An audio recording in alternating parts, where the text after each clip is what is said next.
Chapter 10, Beyond the Feminine Mystique, Women's Lives, 1945 to 1965. New Influence and the Family. During this time, the GDP was increasing, but not everyone was benefiting from the positive experiences that the economy was providing.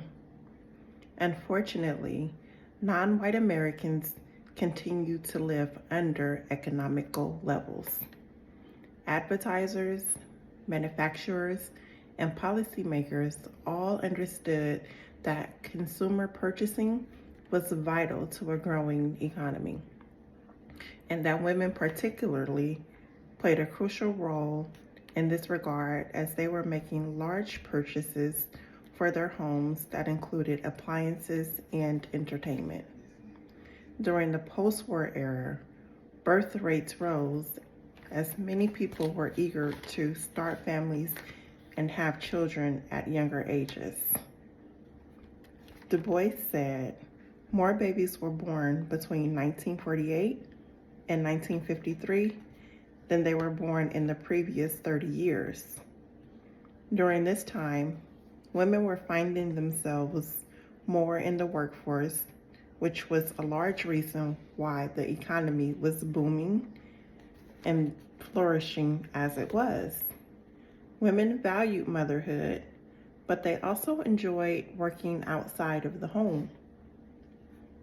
Women would in fact aim to have children at a younger age, so their kids would grow up and then they would still have plenty of time to participate in the workforce.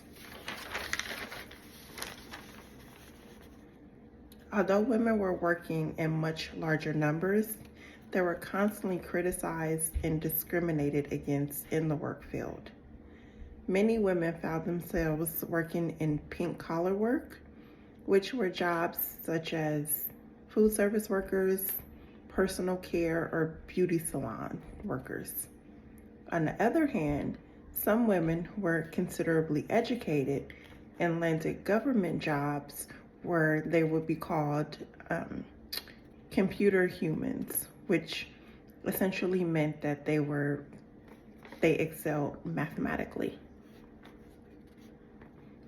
But due to unfair labor restrictions, unions such as the United Packing House Work of America formed to improve working opportunities for African American women.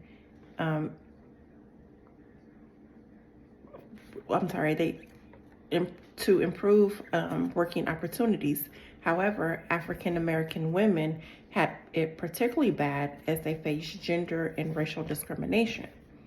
The SNCC was initially a non-hierarchical organization established to fight for civil rights and welcomed women's participation. Many members of the SNCC participated in the 1961 Freedom's Ride that was organized to challenge segregated interstate bus travel and bus terminals in the South.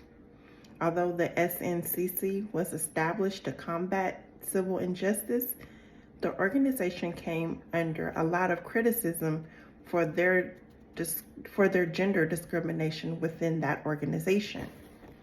Women who were qualified to make great contributions to the organizations found themselves assigned to secretarial positions.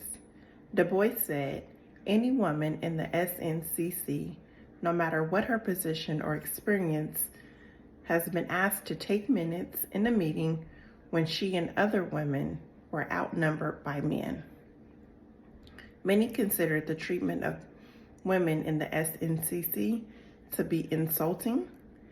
Two white female activists who at one point served for the SNCC for a considerable period of time, Casey Hayden and Mary King, decided to write an article to express their distaste regarding the treatment and lack of acknowledgement women were receiving for their contributions to the SNCC.